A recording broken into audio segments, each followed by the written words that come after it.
Good morning. You're looking at a live view of Starship as we await its fourth flight test from Starbase, Texas, also known as the Gateway to Mars.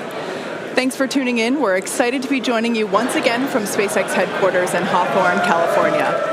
As you can tell, the crowd is getting excited behind us. We're here in front of Mission Control Center.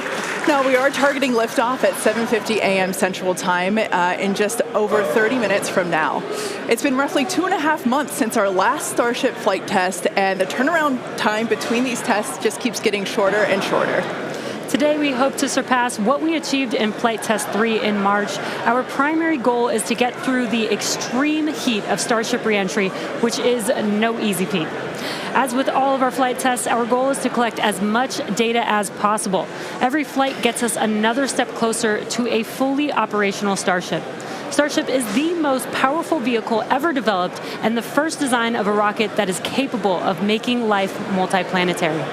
Starship will allow us to land humans on the moon again after more than half a century, fly the heaviest payloads ever flown, and ultimately fly humans further into space than ever before. Getting there will require us to fly frequently, which is why we're producing so fast. We already have hardware built and are preparing for our next several flights. But the most important thing about Starship is that it's designed to be fully and rapidly reusable, and of course, reliable. We've been designing from day one to realize a vision of having an entire city of people on Mars, something we know will take launching millions of pounds of cargo and equipment into space spread across thousands of launches. The faster we can learn now, the faster we can improve and evolve Starship to achieve this vision. And that brings us to today's flight test, the fourth of many that will get us one step closer to Mars. But before we dive into the details of today's test, let's do a quick rewind and talk about our last integrated flight test, Flight 3. On March 14th, Starship successfully lifted off at 8:25 a.m. Central Time from Starbase, Texas. It cleared the launch tower and went on to accomplish several major milestones and firsts. All 33 Raptor engines on the Super Heavy booster started up successfully and completed a full duration 2-minute and 41-second ascent burn. Then we saw our second ever hot stage separation, powering down all but 3 of Super Heavy's Raptor engines and then igniting the ship's 6 Raptors to create separation. Next, Super Heavy completed its flip maneuver and ignited the 13 center engines for the boost back burn to send it towards its splashdown point in the Gulf of Mexico. All 13 engines ran successfully until 6 engines began shutting down, triggering an early end to the boost back. After descent, we attempted the first ever Super Heavy landing burn, which uses the same 13 center engines that we used on boost back. Since 6 of those experienced the early shutdown in the boost back burn, we attempted the landing burn with the remaining 7 Raptors, and 2 of those 7 reached main stage ignition. In the end, contact was lost with the booster at approximately 462 meters in altitude over the Gulf of Mexico, just under 7 minutes into the mission. Post-flight data reviews showed that the early boost back burn shutoff was most likely caused by filter blockage where oxygen is supplied to the engines. We saw a similar issue on Flight 2 and had added hardware to mitigate it, which worked to get us to our first ever landing burn attempt. Now, for today's flight, we upgraded those filters further and made some additional hardware and software changes to increase our chances of igniting all 13 engines for the landing burn. Now, turning back to the Flight 3 ship, we saw all 6 Raptor engines start successfully and powered the vehicle to space, marking the first time we completed its full ascent burn. While coasting, we completed some additional objectives, including the opening and closing of the payload door. We also transferred propellant between tanks inside the ship, which is a key test as we prepare for full ship-to-ship prop transfers in the future. Once we were into our coast, though, the ship gradually lost the ability to control its attitude or orientation, which is done with smaller thrusters around the spacecraft. As a result, the vehicle experienced some unplanned rolling. It still flew on the planned trajectory, but losing attitude control triggered the flight computer to skip a planned relight of a single Raptor engine while on orbit. And then the moment that we all had been looking forward to for so long, as you can see here, the ship's re-entry from space. This was the first time that we were able to get real live flight data on things like heating and vehicle control during hypersonic re-entry, of which we will talk more about later. Not having attitude control meant both protected and unprotected areas saw heating much higher than anticipated. But we were able to get live, high-definition views and real-time data during entry thanks to Starlink terminals on the ship, which itself was a widely successful test. This gave us confidence that we'll continue to get unparalleled insight into the ship's re-entry in order to rapidly improve. And as they say, all good things must come to an end. And for Flight 3, this occurred when contact with the ship was lost at approximately 65 kilometers in altitude, roughly 50 minutes into the mission. After reviewing data from the flight, we found the most likely cause of the unplanned rolling seen during the ship coast phase and re-entry phase was blockage of valves that help control the smaller attitude control thrusters. We upgraded these to make them more resilient and added some additional thrusters for redundancy. Overall, we learned a tremendous amount from that last flight, and capping it off with those re-entry views was truly an exciting end to the mission. Incredible. So back to today's test. Today's mission profile is similar to Flight 3, but we have new test objectives, the first of which is getting through the extreme heat of re-entry. About 27 minutes from now, Super Heavy will ignite its 33 Raptor engines and lift off from Starbase. A little more than 2.5 minutes into flight, the Super Heavy booster will separate from the ship in a hot stage separation, meaning that it'll light its engines while still attached to a partially lit booster. The booster will perform a flip maneuver, followed by a boost back burn. About 2 seconds after that burn ends, we'll jettison the booster's hot stage. As it heads back to Earth, the booster will attempt a landing burn before splashing down into the Gulf. Meanwhile, the ship's engines will remain lit for just under 6 minutes during its ascent before shutting down for the coast phase. The ship will coast for about 40 minutes or so, reaching a peak altitude of 214 kilometers.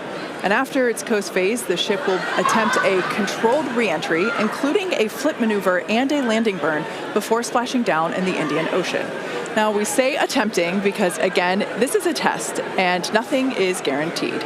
As we mentioned earlier, the booster and the ship have to contend with some extreme conditions on re-entry. For this flight test, we do not plan to recover any hardware from the booster or the ship.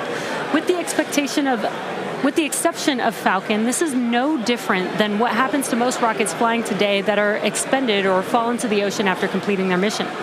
Eventually, we will land and recover Starship boosters and ships, as we do today with Falcon 9 and Falcon Heavy boosters.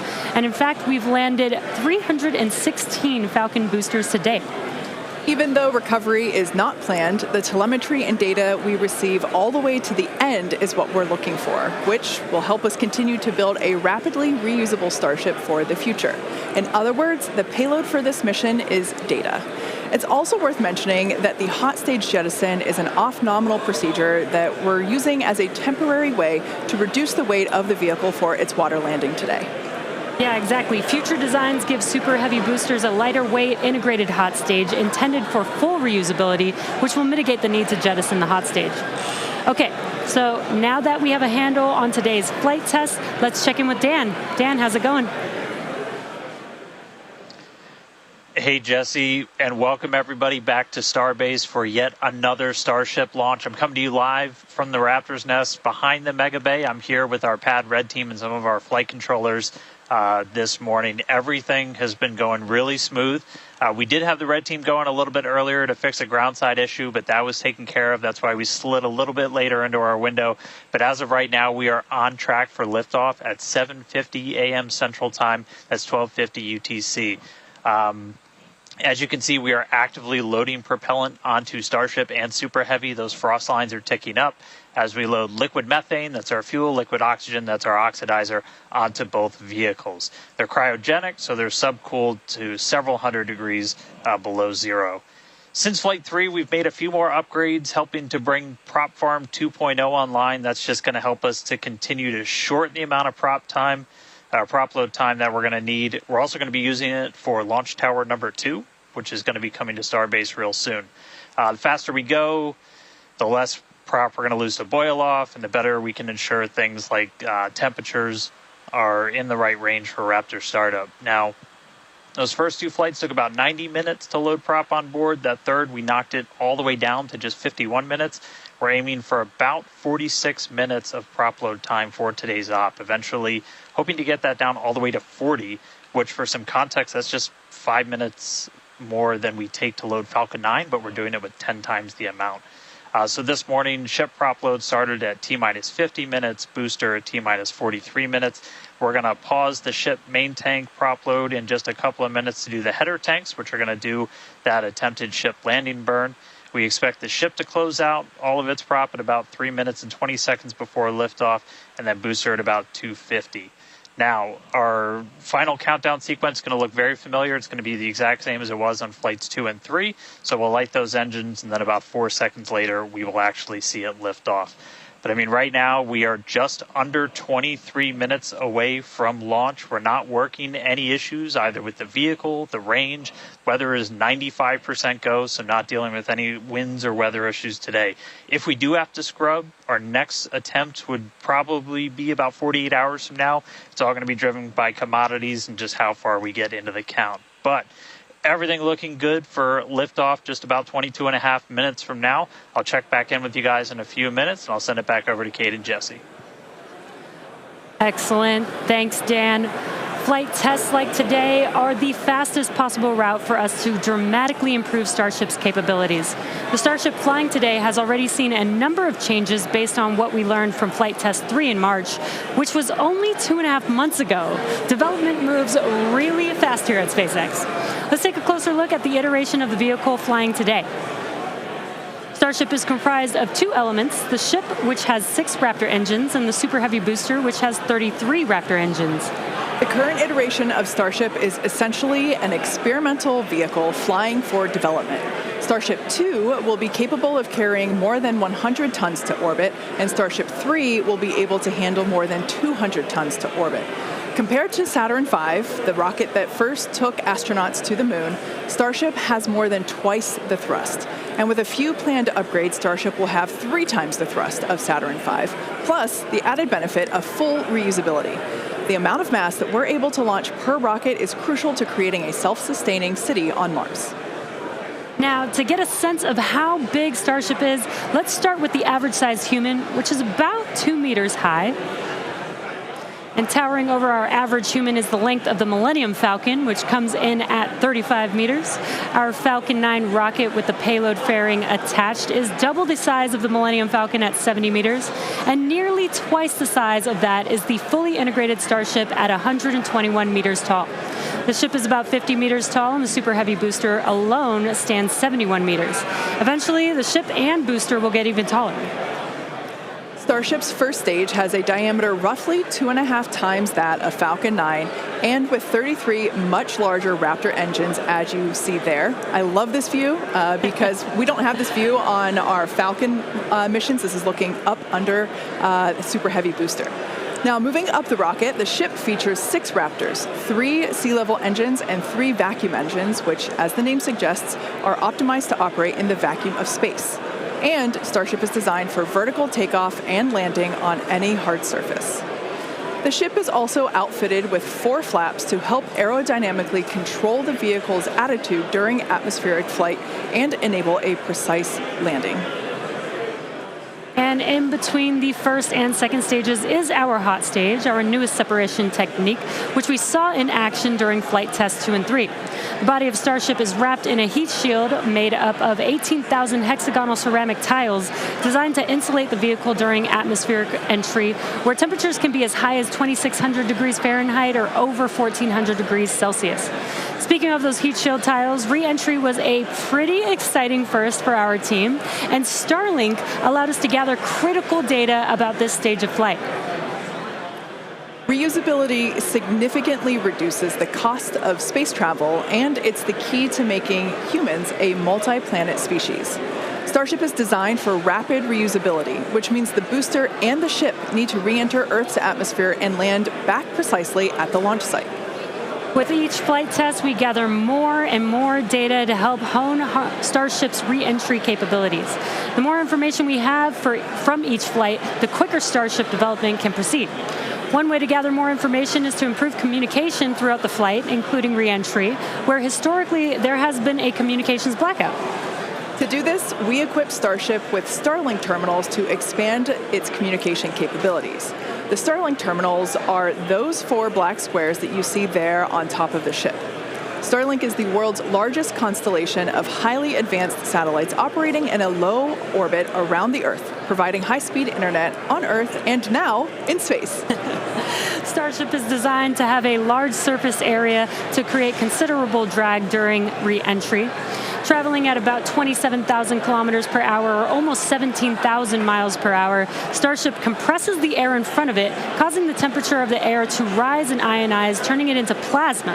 This plasma layer interferes with communications by absorbing and reflecting radio waves, leading to the communications blackout we've seen historically with spacecraft during atmospheric reentry.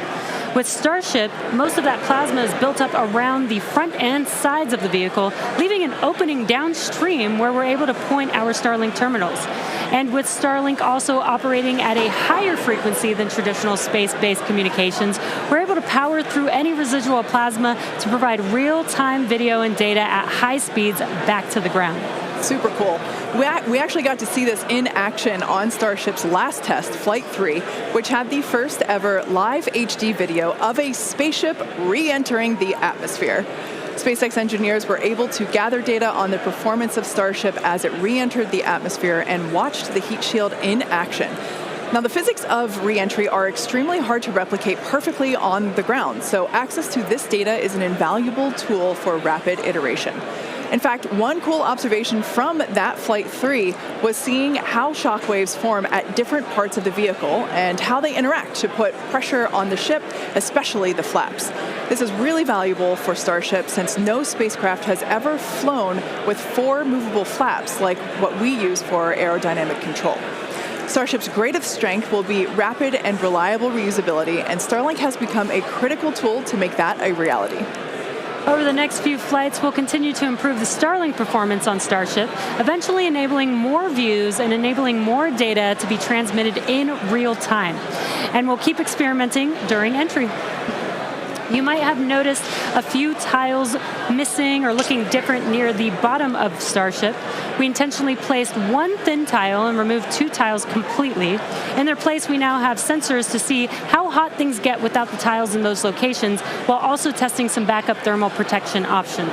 Ideally, we expect Starship's reentry to improve on each flight, thanks in part to this wealth of new data. But if getting to space is hard, returning from space is even harder. That's right. No one has ever succeeded in creating a fully and rapidly reusable heat shield. So we could see some spectacular failures before we get this right. But with communications improving on each flight, we will continue to gather more and more data to inform our development. We're now about 15 and a half minutes until our next liftoff attempt. In the meantime, let's take a look at some of the technology we have in development as we prepare to head to the moon in future missions. Starship will be taking astronauts to the moon as part of NASA's Artemis program. Next year, we plan to demonstrate ship-to-ship propellant transfer, which will be important for our upcoming moon missions. Today, we're actively testing a lot of hardware that will make exploring the moon possible. One recent series of tests brought together the key pieces we'll see when landing back on the moon: Starship, spacesuits, and astronauts. Together with Axiom and NASA, our teams put 2 astronauts in pressurized Axiom spacesuits and practiced the first steps of going to the lunar surface. The team used test builds of a Starship airlock, as you see there, and elevator to gather data on how well future Artemis astronauts will be able to move around once fully suited. Tests like this are incredibly helpful for engineers designing these systems, as they have the opportunity to get feedback directly from experienced astronauts Peggy Whitson, who is on the right of this photo, and Doug Wheelock, who's on the left. You can see them in action during this elevator test. SpaceX will perform 1 uncrewed demonstration flight before NASA's Artemis 3 mission, which will be the first human surface expedition since 1972. After those first expeditions, we'll be ready to fly more people along with everything it takes to build a moon base. In many ways, Artemis feels like an extension of the human spaceflight work SpaceX and NASA have been partnering on for some time now. In fact, we just celebrated the anniversary of the Demo 2 mission. That's right. Just 4 years ago, on May 30th, 2020, SpaceX launched the first crewed test flight of our Crew Dragon spacecraft. Dragon carried NASA astronauts Douglas Hurley and Robert Behnken to the International Space Station in the first crewed orbital spaceflight launched from the United States since the final Space Shuttle mission in 2011, and the first ever operated by a commercial provider. You can see Bob and Doug there on your screen. That was certainly a memorable day for all of us here at SpaceX, one that we fondly think back on. And it's exciting to think about Starship being the next to take its first astronauts to the moon. In tandem with Starship development, all of our operational human spaceflight missions are helping us prepare for those future trips to the moon. Our upcoming private astronaut mission, Polaris Dawn, you can see the crew there on your screen. They will play a big role in testing procedures that will be relevant to our moon and eventually Mars missions. We're looking forward to the third Polaris Dawn mission, which will be the first crewed Starship flight. The Polaris Dawn crew will attempt to reach the highest apogee ever flown by a spacecraft, and they'll also be performing a spacewalk, or extravehicular activity, wearing SpaceX's newly designed spacesuits. They'll also be testing space-based communications, which will be critical to future deep space missions. The Polaris Dawn mission is currently targeted to launch no earlier than July of this year, so stay tuned, because that is going to be a very exciting mission to watch. In the meantime, at T-minus 12 minutes, let's check back in with Dan on today's countdown. Hey, thanks, Jesse. Everything continues to go real smoothly. It's been a real quiet day so far. The board looks really clean, not tracking any impediments to a launch just under 12 minutes from now. Prop loads continuing. Looking at the numbers real quick, we're about 85% full on the ship. We did pause to start filling those header tanks on ship. Again, those are the two smaller tanks in the very top of the nose cone that we're going to use for that attempted landing burn with ship. And with the booster, we're just at about 75, 76% or so on our methane and LOX, so getting pretty full there. Those are going to continue down to about 3 minutes and 20 seconds before liftoff. That's when we'll close out all the prop on the ship. And then T-minus 2 minutes and 50 seconds on the booster. A lot of work also going on in the background. Our range safety teams working to make sure the area, not just around the pad, but in the sea space out in the Gulf, and also in the anticipated entry point in the Indian Ocean, are clear. We're not tracking any blockers, any boats, anything like that in the zone right now, but their work literally continues right up until those last couple of minutes. So they're working pretty hard to make sure everything stays clear. But right now the range is green. I already talked about it in the beginning. It looks a little bit cloudy, but weather not a concern today. Really light winds. We only had about a 5% chance of violation when we started this morning, and that's held. So everything continuing to look really good for launch so far. The pad itself is getting ready. Reminder that we're going to light those engines about 4 minutes before it actually takes off. So you'll see them start. The 33 engines on Super Heavy start to light prior to that T0, and then about 2 seconds after, we'll start to see first motion. But everything looking great. Just coming up on 10 minutes until launch. Getting excited down here, ready to feel the rumble. I'll send it back to you guys over in Hawthorne. Thanks, Dan. Teams are also getting excited here at SpaceX headquarters in Hawthorne, California. There is a pretty large crowd now gathering outside of Mission Control, located just behind Jesse and I. Now, actually, you can see it there on your screen. There they are.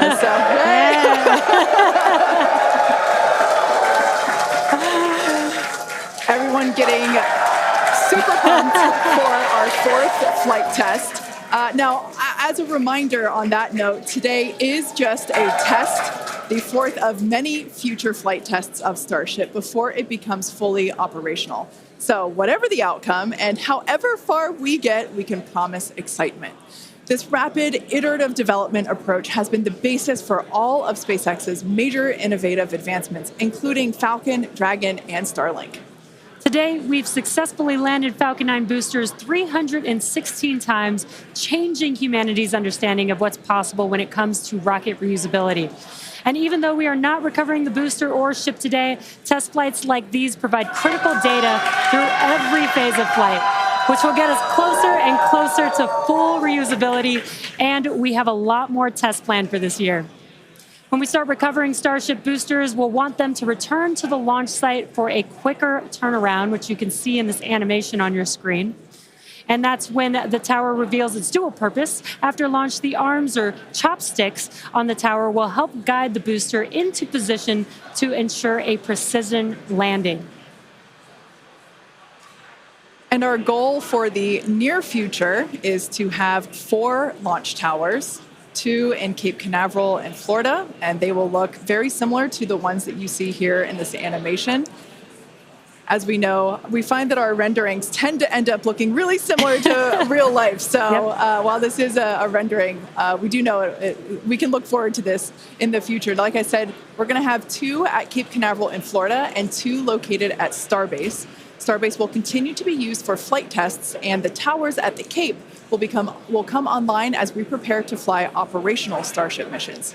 In fact, we recently upgraded the actuators in the chopsticks, which are responsible for swinging those arms in for a catch. And we'll be testing an operational step on this flight by moving the chopsticks to the catch position immediately after Starship flies away. That's going to be really incredible to see. As we mentioned, we have a lot more tests planned for this year, so we need a lot more hardware. Today we have ships and Super Heavy boosters built and either ready to launch or in testing for the next several flights, with more coming off of the production line as SpaceX's Star Factory continues to grow. The latest phase of the factory currently under construction will come online this summer, giving us several 100,000 more square feet of space. Yeah, when you step into this factory, it is truly inspirational. My heart jumps out of my chest every time I'm there. Now, this will enable us to increase our production rate significantly as we build toward our long-term goal of producing 1 ship per day. And coming off the production line soon, Starship version 2. Now, with all that being said, let's check back in with Dan for the latest as we head into the terminal count. Hey, thanks, Kate. Everything still looks great. We're getting ready to launch. We are just under 6.5 minutes away. You can see when we throw up the graphics for prop load that we're almost closed out. Ship more than 90% full. Those header tanks are done. And then the boosters coming up on 90% real soon. So we're going to see those close out in the next couple of minutes. Ship's going to end at about 3 minutes and 20 seconds. It'll be fully loaded. And then booster at about 2 minutes and 50 seconds. After all the props loaded on, we go through a lot of steps to safe ground systems. You're doing things called pushbacks, where you're just clearing all of those lines on the ground of propellant before we lift off. But once we're done, we're going to have 10 million pounds of liquid propellant on board Starship to help power the most powerful vehicle ever designed. If we do hold, we have a built-in hold gate at T-minus 40 seconds. We can hold there for about 30 minutes or so today. If we need to wait for final pressure checks or if we have anything on the range, anything like that. Did just get that the range is green, so we are coming up 5 minutes and 20 seconds away. We are not planning to hold at T-minus 40 unless we trip some kind of hold alarm, something like that. So we could blow right through that gate and go right to launch. Don't be shocked if we hold at T40, though. And if we do, we can hold for a couple of minutes and then keep going. Our window is open all the way until 9 a.m. today. Now, once we pass through T-minus 40 seconds, a number of events will occur in rapid succession. The ground spin and ignition systems will come up to flight pressure, and the ship will go to internal power. Now, after that, the quick disconnect arm lockout is removed in preparation for retraction shortly after T0. Gas lines connected to the booster and ship are vented down, and once we pass T-minus 40 seconds, we still have the ability to recycle the count under certain conditions back to T-minus 40 seconds and hold there to assess what happened and if we can proceed again to T0. However, once the water for the deflector system begins flowing at T-minus 10 seconds, any issue after that would be an automatic scrub for the day, as teams would need to refill the deflector's water tanks, as well as the lock storage tanks at the tank farm before making another attempt. So, as Dan mentioned earlier, we are not planning to hold at the optional T-minus 40 second mark. That that moment basically is what would allow teams to wait for final checkouts or assess prop levels or avionics, vehicle pressurization, the range, the weather. Weather is 95% go, as you can see from these incredible drone views that we have and pad cams. It is a beautiful day. Of course, we have some clouds billowing from the locks there. Yeah, and again, a reminder that the payload for this mission is data, and our primary goal is to get ship through the extreme heat of reentry today.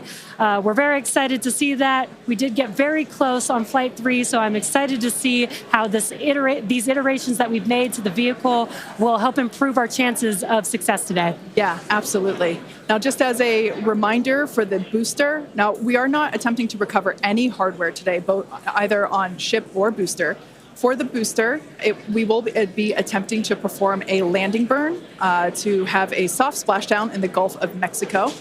We made some improvements from our Flight 3 learnings, so hopefully that will work and we'll see a successful soft splashdown. For the ship, we're hoping to demonstrate controlled re-entry, including a flip maneuver and landing burn, and that will be followed by splashdown in the Indian Ocean. That is the same target as we had on Flight 3, so everything should look pretty similar in that regard. And we just heard the call out there that all prop load is closed out, so at this point, there is like 10 million pounds of propellant on board Starship, which is incredible. This is getting very exciting. We are just about 2 minutes away from T0.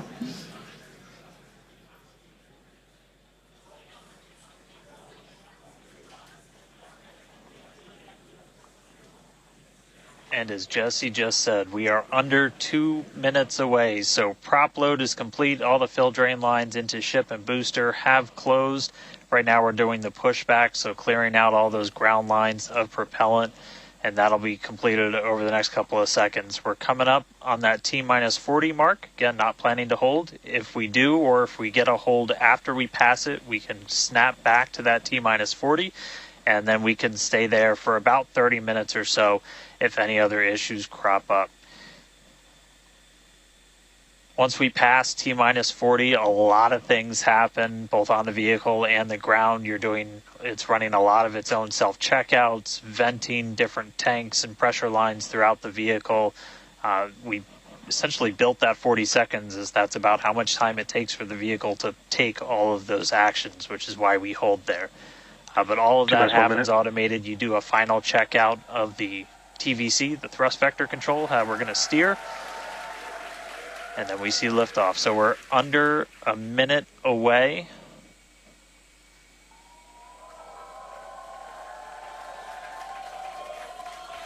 "45 seconds and counting." Good event, gate met. All right, now as we close in, we are past the 40-second mark. So let's listen in. Flight Director Ty Huntington's going to take us through one more time for a Starship liftoff.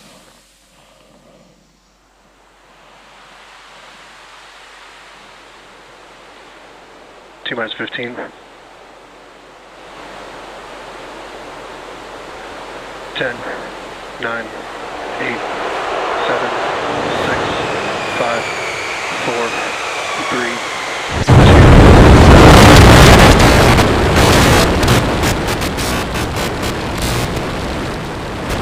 We have liftoff.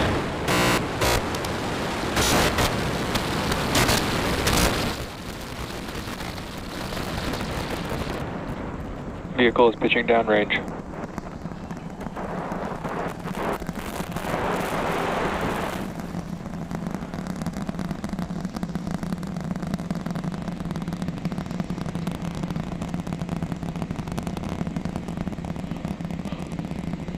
All right, 30 seconds into flight. The rumbles are still building here in the Raptor's nest.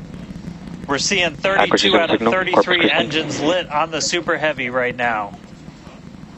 Coming up shortly is going to be max Q, that maximum aerodynamic pressure as we go uphill on the vehicle.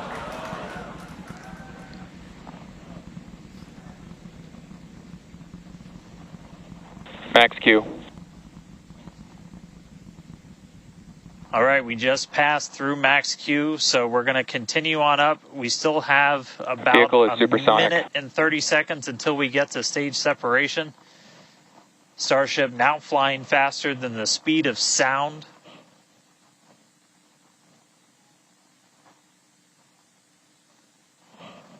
All right, so you got a couple of views. You got some ground trackers in your top camera there. You're looking down from the top of the booster in the bottom left, and then a camera in the top flap of the ship looking back in the bottom right, so getting a couple of different looks as Starship heads uphill.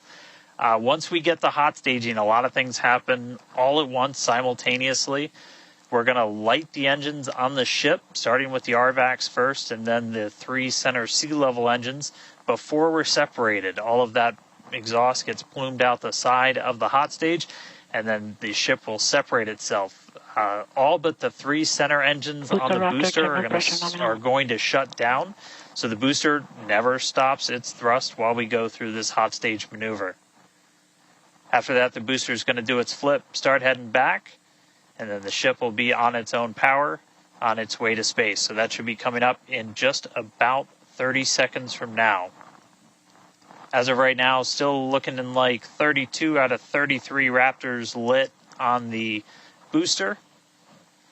And we'll start to see those stagger down. They're going to turn off in banks, so you'll see the lights on the bottom left screen of the engines that are active start to turn off in different groups, and you'll see those 3 center ones lit. Booster engine cut off. Ship ignition. Stage separation confirmed. Boost back burn start up. Acquisition signal. Houston.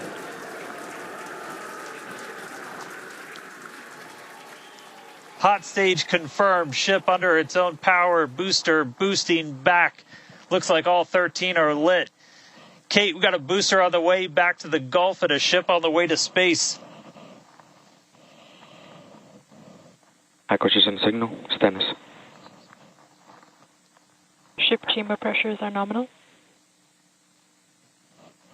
Ship power and telemetry nominal. All right, the first stage currently performing the boost back burn. This is expected to last a little over 1 minute. This propels the booster back toward the coast, taking it to a landing in the waters of the Gulf of Mexico.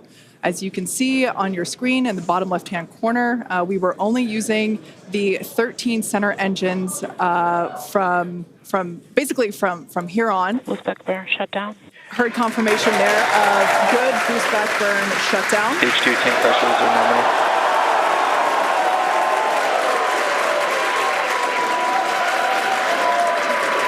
Lots of excitement. So right here,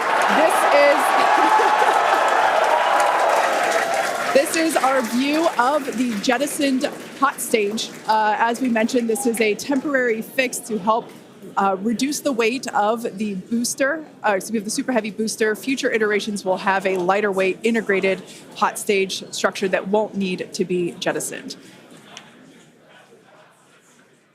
Now, after we jettison that hot stage, the booster will begin to attempt its water landing in the Gulf. In the meantime, the ship will coast for about 40 minutes or so up to an altitude of 214 kilometers. And after its coast phase, it will attempt a controlled reentry, including a flip maneuver and a landing burn, just before splashing down in the Indian Ocean. But as a reminder, we are not attempting... Trajectory nominal. Good news there. Trajectory is looking good for the ship, which is on the right-hand side of your screen.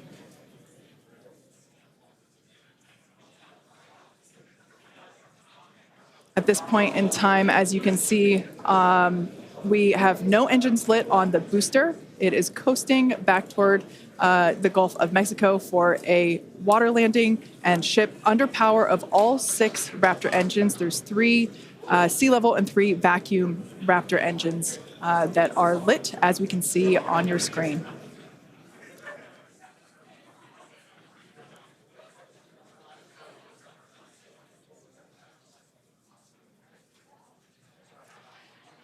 These views have been looking incredible.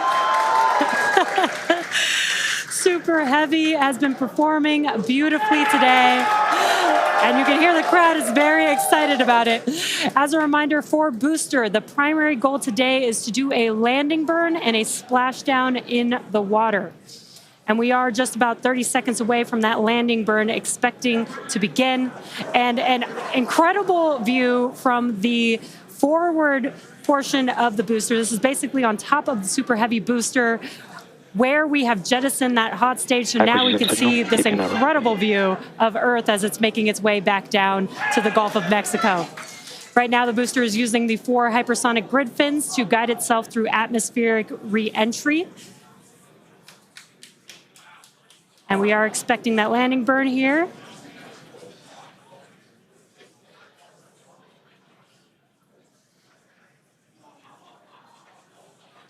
And we will be igniting 13 engines, and this is a great view. On your left-hand side is 3 views from the booster, and your right-hand side a view from the ship. And you can see those grid fins on your left-hand screen rotating and turning to guide the booster, and there's that landing burn.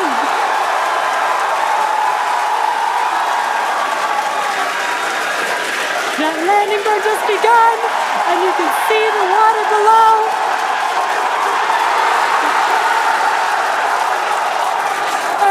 We have splashdown.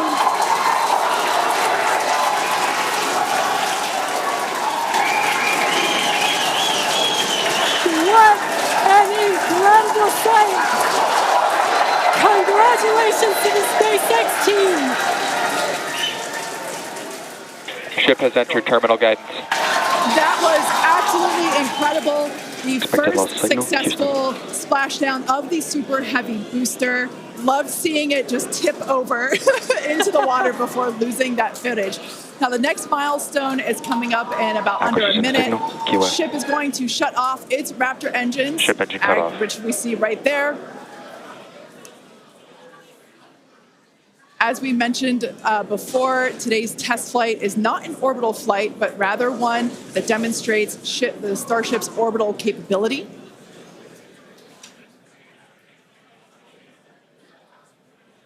So right now we are under power with just the 3 center Raptor engines. Expecting those, and just there we could see that those have also successfully cut off.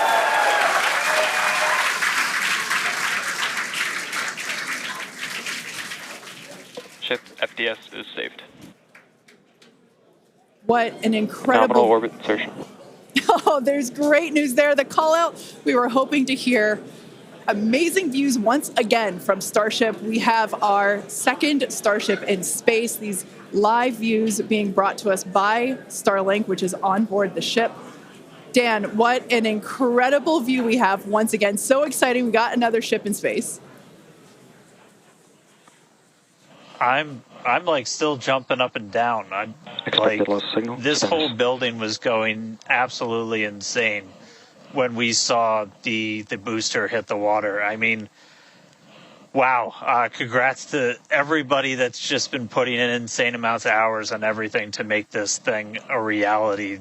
And I feel like every single time we do one of these, we're seeing something wildly new. We got to see the hot stage jettison and the booster in the water. But just to recap real quick over everything that's happened. So we lifted off at 7:50 a.m. only 9 minutes ago. How has it only been 9 minutes? 7:50 a.m. Central at 12:50 UTC.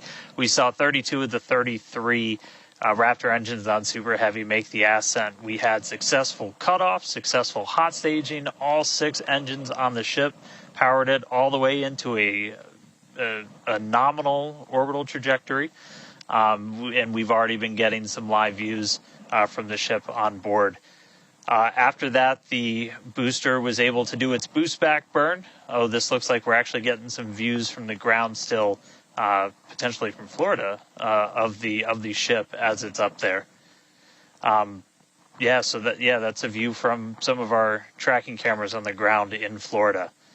But the ship, we just heard successful orbital insertion, so it's right where it needs to be and is now going to continue on its way to coast until it comes to reentry. But I mean, the booster, successful boost back burn, jettison the hot stage, and then a landing burn. It looked like we saw 12 of the 13 engines light up, and then that first ever soft splashdown in the water. So a whole lot still to come. Ship now on its way to its primary objective of entry. That's going to be coming up in just under 40 minutes from now.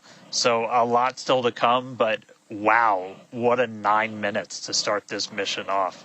So can't wait to see what entry is going to show us, but that launch was incredible. Back over to you, Jesse and Kate.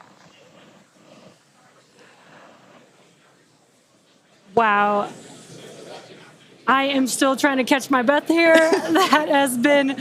That was some incredible views that we have never seen before. It has been nonstop since liftoff, and with the booster having completed its job for the day, we're going to take a short break for about the next 28 minutes, and we'll return while we're going to take a break while the ship is continuing to coast before re-entry. Exactly. As with Flight 3, Starlink may enable us to talk with the ship through re-entry with no communication blackout. We are still testing Starlink during this phase of flight, so of course nothing is certain. However, if we do have views, we will be sure to bring those to you live. Views such as the one, that we had. Well, of course, because I said it, it went away. So we will try to bring those to you live. Exactly. Views or no views, we'll see you back here at T plus 40 minutes for coverage of Starship's re-entry, flip maneuver, landing burn, and splashdown. Expected loss of signal, Key West.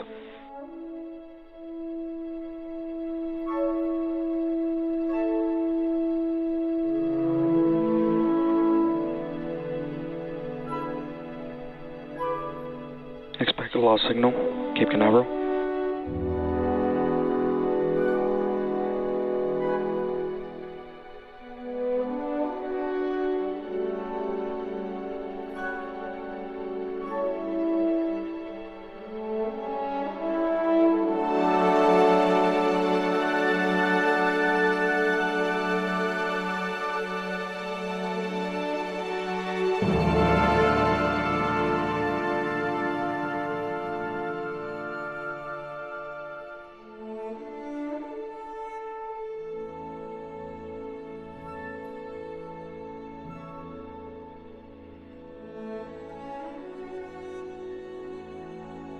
Acquisition signal, Puerto Rico.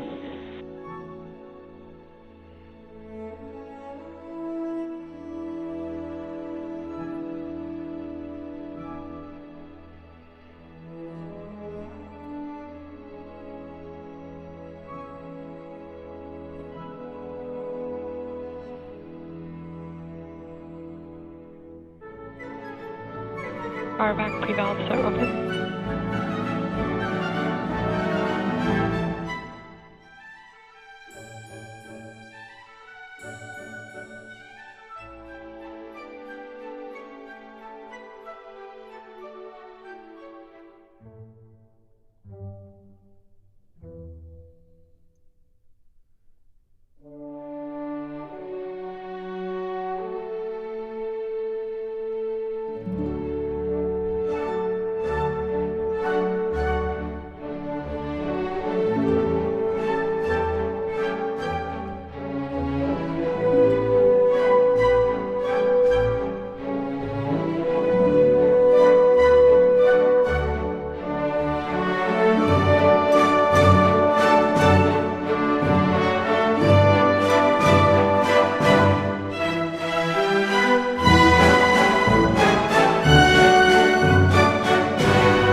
Acquisition signal, hard to be stock.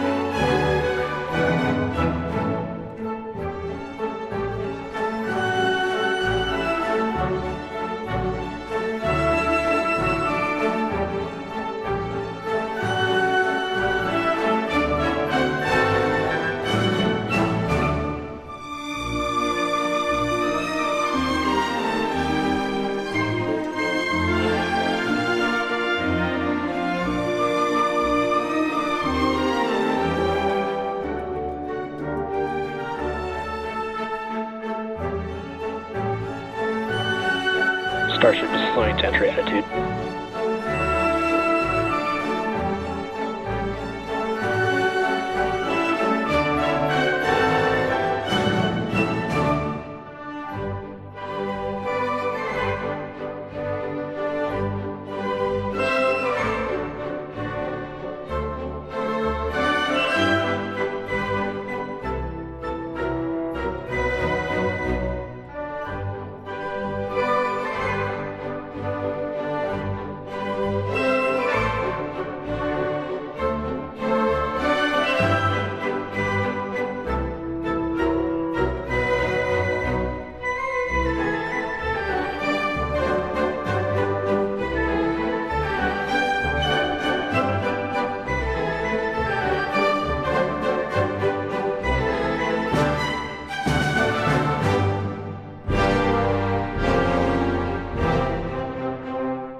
Welcome back to Starship's fourth flight test. It has been an exciting day so far. We had an on-time liftoff of 7:50 a.m. Central Time, followed by successful hot staging, stage separation, jettisoning of the hot stage structure, an epic super heavy booster landing, water landing in the Gulf of Mexico, the first successful return of the super heavy booster. So that was incredible to see. And right now, the ship is in space. As you can see here by this view, we're looking at one of the flaps of Starship, one of four. You can actually see a close-up side detail of some of those hexagonal heat shield tiles. Now, coming up around T plus 49 minutes, the ship will re-enter the Earth's atmosphere. As a reminder, the primary goal of today's flight test is for a ship to make it through the extreme heat of re-entry. This is typically a portion of flight where we don't have communications with the spacecraft because it's re-entering at or around orbital velocity, which is about 8 kilometers per second or roughly 5 miles per second. At those speeds, the spacecraft moving through the atmosphere results in friction and creates a plasma field around the vehicle.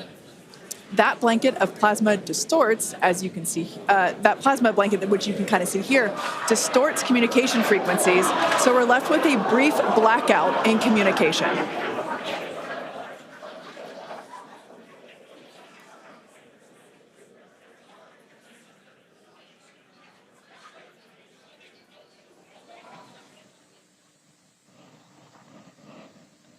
Yeah, that's right, Kate. And Starlink's what's really allowing us to capture as much data as possible, especially through this reentry. Updated animation, landing burn. I hope we get to see it for real today. But these live views that we're getting now and we're going to continue to get are through Starlink. That's going to allow us to get as much data as possible, which we've said it before. We're going to say it 9,000 times. The data is the payload on these flights. So as much as we can learn, that's just going to pay dividends on all of our future flights and help us get Starship to an operational phase. Reentry, obviously a really critical phase of the flight, and it's the one that we're now most focused on cracking to get us closer to that full reusability. Starlink is going to be able to send us data back all the way through reentry. We've done some additional testing, and we're expecting to be able to get data from Starlink thanks to its high frequency and kind of the orientation and everything of Starship all the way through reentry. And then got a new view here. We have two external views. We had this one on Flight 3. We've got two for this one. And we're going to continue adding views as we continue to evolve Starship. Again, this is an experimental vehicle. Believe me, I want as many camera views as you all do. So huge shout out to the AVI and the software teams and everybody that's been working with us. We're getting more cameras on Starship, not just because it looks cool, but this provides an incredible insight into reentry, which is, historically a really tough window to look through. Approaching entry interface. The physics of reentry are insanely intense. One of my favorite NASA astronauts, Victor Glover, recently described it as with the forces and the flows and the temperatures, it's like pointing at a raging river in one spot and saying, tell me exactly what's happening right there. And that's what a ship is experiencing as it goes through, as it's moving through the atmosphere at, more than 5 miles a second and heating up to thousands of degrees. So just having visual representation, just being able to see what's happening is incredibly valuable. So these views are going to be through Starlink. We've got this one. This is in one of the forward flaps looking back. So if you see it rotating around, that's because, again, it's embedded in one of those forward flaps. So as we get through and we start to build up density in the atmosphere, this view is going to move around as the flap does.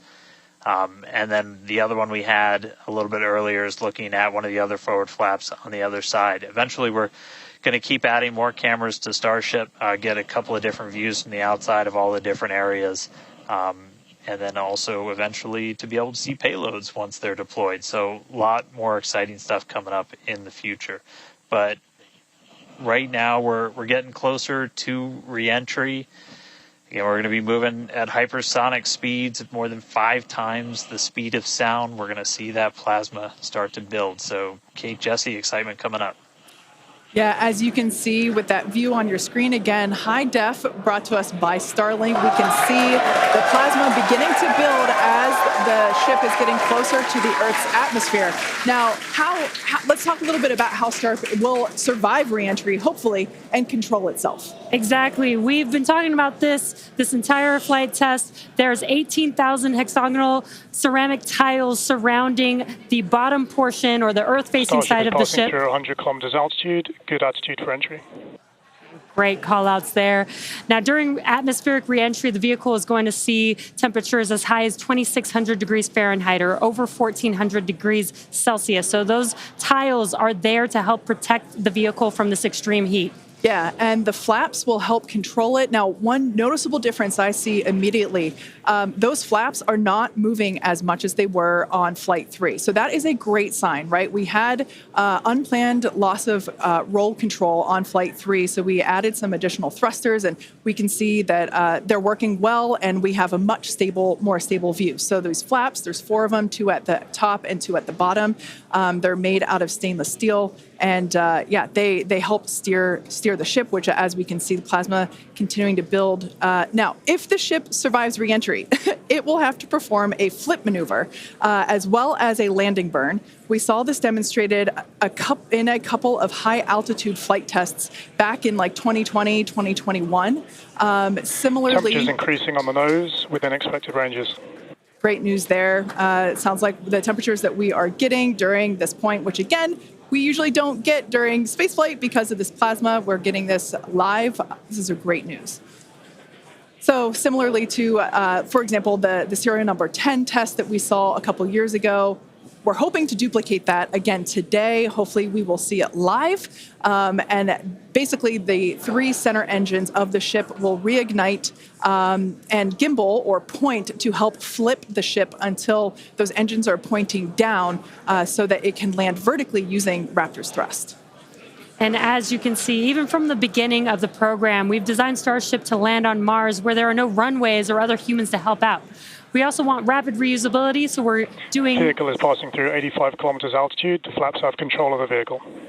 Great news. Flaps have control of the vehicle. That's exactly what we want to hear for this flight test. Yeah. Again, we are going to be doing a propulsive landing instead of a more traditional means like parachutes. And we are expecting re-entry to begin here in just about a minute. Re-entry, an awesome view that we have here. Starship remains on a good entry trajectory. This is the same view that we had when we first returned from the coast phase. Again, this is looking at the side of one of the flaps.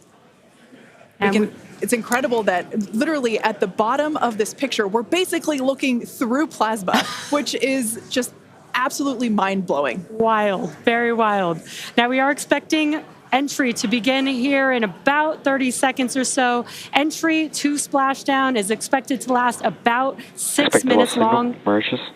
And that flip maneuver should occur around about 10 minutes before splashdown.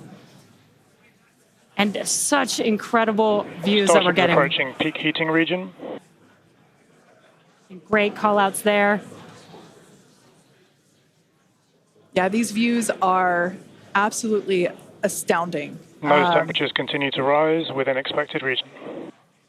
And in your bottom right-hand corner, you can also follow along with the altitude of ship as it's returning back to Earth. So once again, this view is basically looking down into the plasma blanket that is building up around the exterior of Starship. It is traveling, as you can see on your screen. You can look in the bottom right-hand corner and see how fast it's going, how high it is, as well as the general orientation. Again, we're seeing a lot more stability, a lot more control here on this flight, which is great. It shows that the iterations, the learning... Starship is now in expected peak heating region.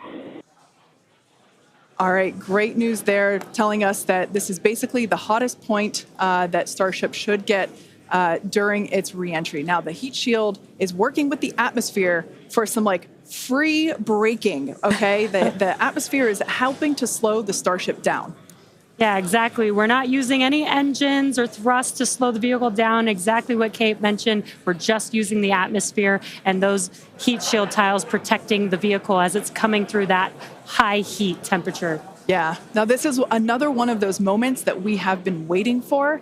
Right now, the ship is currently re-entering the Earth's atmosphere, and by all looks and all call-outs that we're hearing on the net, it is doing pretty well. Now, we do not plan to recover the spacecraft today, but rapid and reliable reusability is the ultimate goal.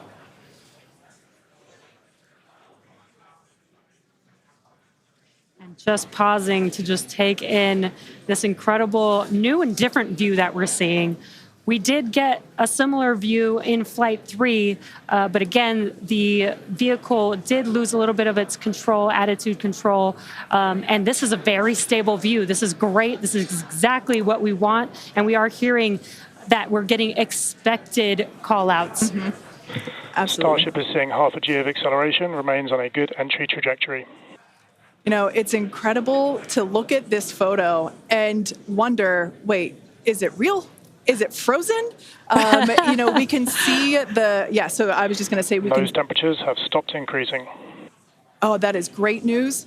The temperature is no longer building. But I was saying, we have a little bit of indication there. We can see that streaking that occurs and tells us that this is indeed a true view. So once again, we are looking basically through the plasma that is building up around the exterior of the ship. And I still cannot get over that we are getting a live view of re-entry right now, live on your screen. Again, we've said this over and over, but all thanks to Starlink.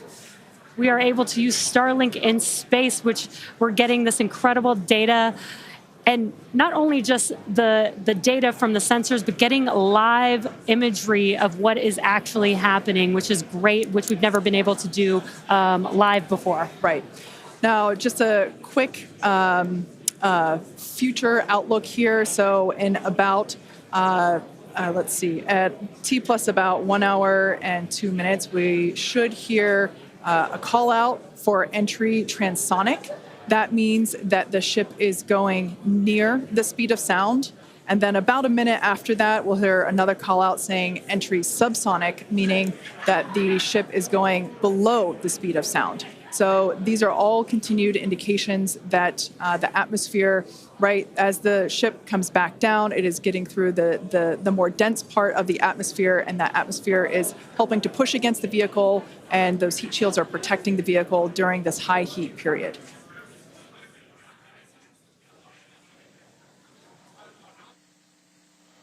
Yeah, Kate and Jesse, we're starting to see as the atmosphere gets denser, you're starting to see a few more particles make an appearance in the plasma there. You can see you're looking down at the aft end of the ship in the top left, and you're seeing essentially the flame build up as we go through reentry.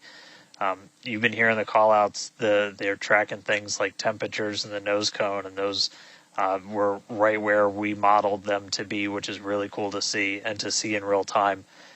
But we're coming up, we're at about 67 kilometers in altitude. Our last signal with the ship on Flight 3 was at 65, so we should be making it past that point shortly. Obviously, as you guys pointed out, we're in a much better control this time as we re-entered in the right attitude, and our flaps have been steering the way so far. Once we get through transonic, that's when you've got essentially Raptor landing bird.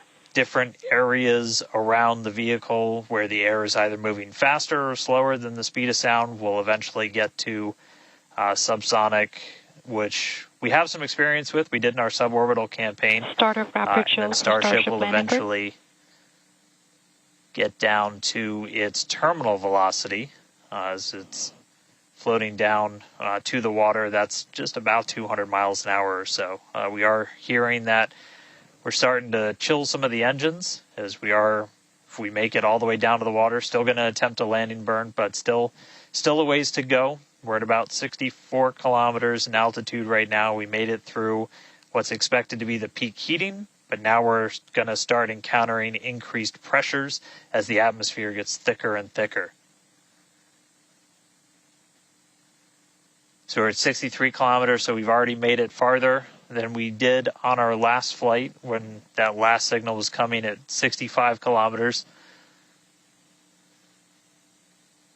So again, what we're really looking at here is the performance of the heat shield, of the flaps, of the seals in the flaps. There's just a whole bunch of different areas that we're keeping a really close eye on as we re-enter.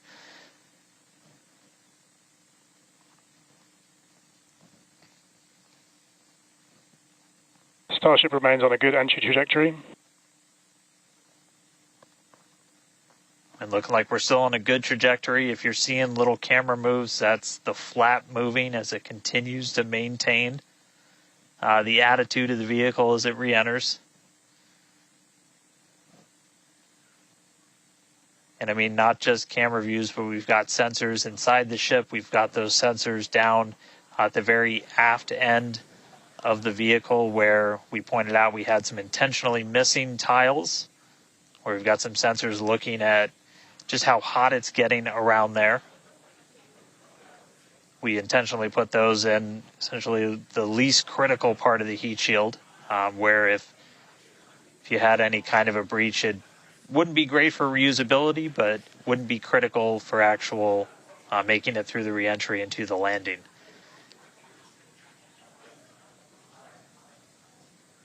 "58 kilometers, we're continuing to descend. Again, right now we are over the Indian Ocean. We're actually getting closer and closer to that expected splashdown point, which is just to the off the northwest corner of Australia.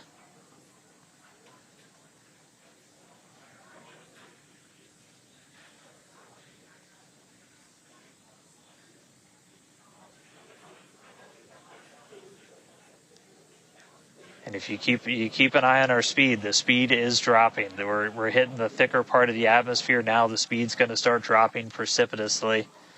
We're going to start getting to transonic pretty soon, and then after that we'll get into subsonic, where we're moving less than the speed of sound. But wow, what a light show so far.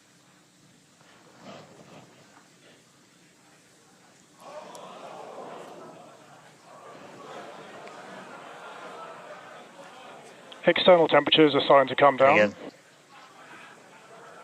this camera view is looking right at one of the forward flaps. And we're strategically putting some cameras around the vehicle to just look at the different areas. Looks like we got the flap starting to come apart a little. Yeah, it does appear that we have a little bit of burn through there. We can see pieces of the vehicle flying off. What a show it has been. It's been like watching Interstellar or something. This is wild to see this, but the ship is still coming down, which is incredible to see. How far can it go? That is the question. Keep your eye on the altitude in the bottom right-hand corner. We're at 54 kilometers right now. Now, ultimately, the data is the payload today. We've been saying it multiple times. Our teams are sitting, reviewing this data live, learning where the hot spots are. As you can see, there's an obvious hot spot there with the flap, and learning how we can improve this design. The goal was to get as far through this high heat re-entry as possible. Ideally, we'd love to make it all the way down and perform that landing burn and flip maneuver, but we may not get that far today. We will see. Again, this is a test, and we are gathering as much data as possible, visual data as well, which we can see here. We are getting a lot of debris covering the camera on your screen, but we can still see some of those sparks and flames from that high heat as ship is making its way back down to Earth. Ship now at 50 kilometers and closing. The good news is we still got, looks like that camera lens just cracked. It's safe to say ship's getting a little beat up, but that's to be expected on a test flight. We are still learning how to improve the ship for total survival and recovery of the high heat reentry. I'm honestly impressed that we're still getting this live view despite how much debris is coming off of this flap right now. The fact that we've got it is good news. And I may have jinxed it. I apologize. Look at that. It's back. We are still going. And the teams here at SpaceX are excited, as you can tell by the cheering behind us. There's still a sizable crowd here at Mission Control Center, Hawthorne. A splashdown is expected in just about 4 minutes from now. And we're still moving. We still have live views. Starlink is doing an incredible job. Maximum entry dynamic pressure. External temperatures are dropping. Okay, good news. Those external pressures are dropping. The question is, how much of the ship is left?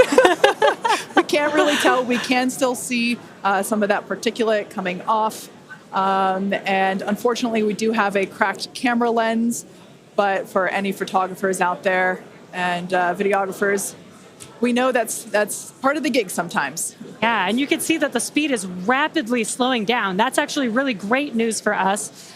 We want the vehicle to be slowing down before it splashes down into the ocean.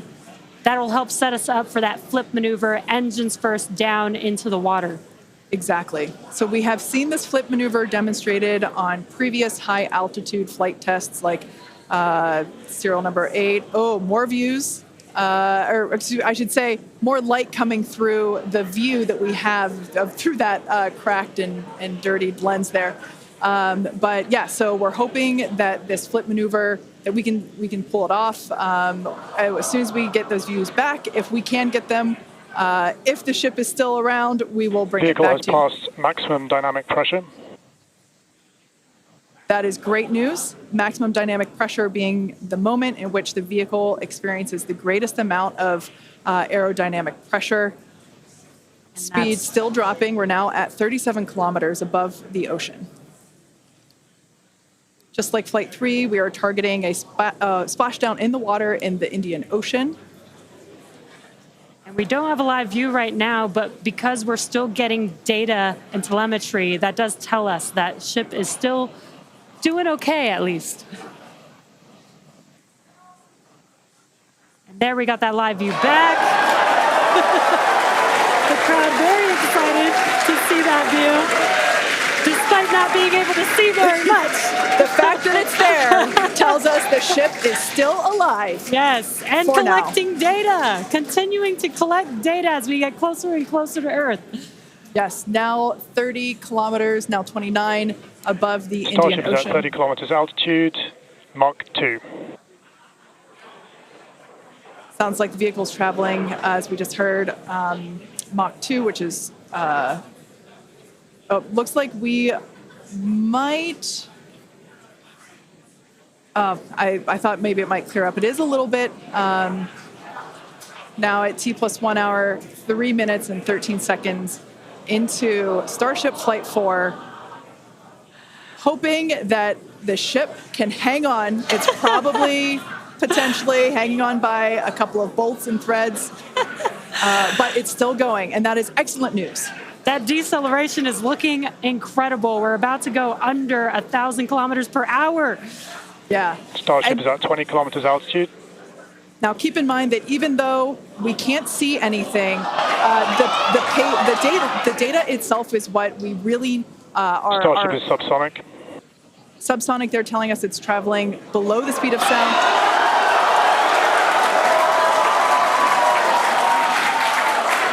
That movement means the flaps are actuating. I think we can see something. This is a nail biter. But we are, unfortunately, we can't see through the lens, but we're still getting the feed. Starship is now 11 kilometers over the ocean. All this data is incredibly important, even if, it breaks up right now. Okay, we can see that flap actuating through the glass. Starship is passing through 10 kilometers altitude.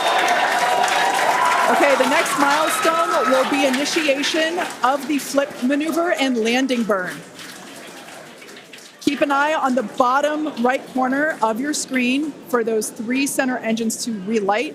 They will gimbal or angle so that the ship flips itself back up vertical and hopefully lands in a vertical position. And the crowd is very excited to get this view of that flap still maneuvering. Starship is passing through 5 kilometers altitude.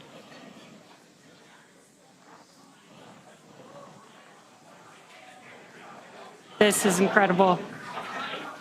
We're getting very close to splashdown. These fireflies are such a good sign of life right now. We wish we could see more, but we'll take it. Starship is at 2 kilometers altitude, terminal velocity.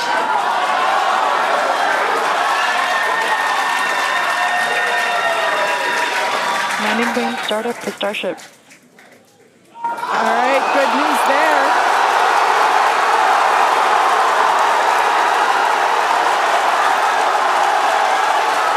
Nominal chamber pressure. Landing burn startup.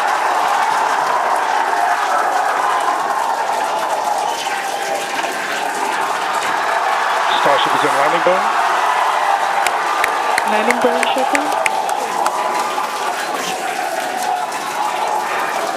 The landing burn shutdown was commanded.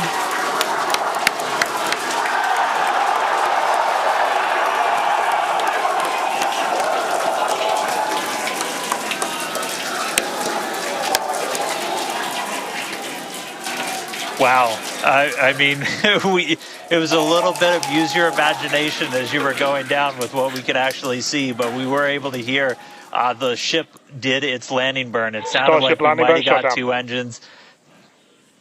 And there's the final call for landing burn shutdown, but we'll go back through all the data, but we did get confirmation that a landing burn took place. Starship made it through re-entry and did its first ever landing burn. from South Texas to the other side of the earth. Starship is in the water. What a day. What a day, guys. Yeah. That was absolutely incredible. We we got views pretty much the whole way down. Analysis said it could do it. We weren't sure if it was going to be able to happen, but Starlink powered through, and we were able to get signal. We started to get some debris on the cameras and everything, but we were able to see it. So, I mean, what a day. Just recapping, everything started off today. We lifted off from here in Starbase just about an hour ago. It feels like a lifetime.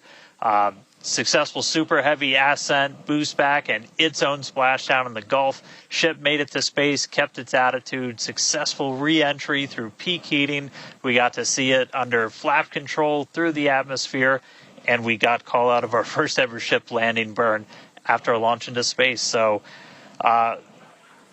just really incredible. So I'm going to take some time to collect myself, but wow, that was incredible. I can't wait for the next one. Over to you guys. It was so loud here. I haven't heard the crowd get that loud probably since liftoff of Flight 1, honestly.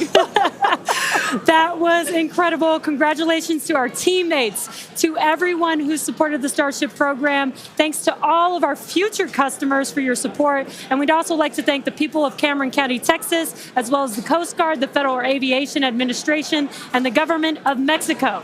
And since Starship got a little bit toasty from that extreme heat of reentry, and we've got our very own Starship right here, let's have a toast of our own. I've been waiting all morning for this. Okay, may I? Light me up.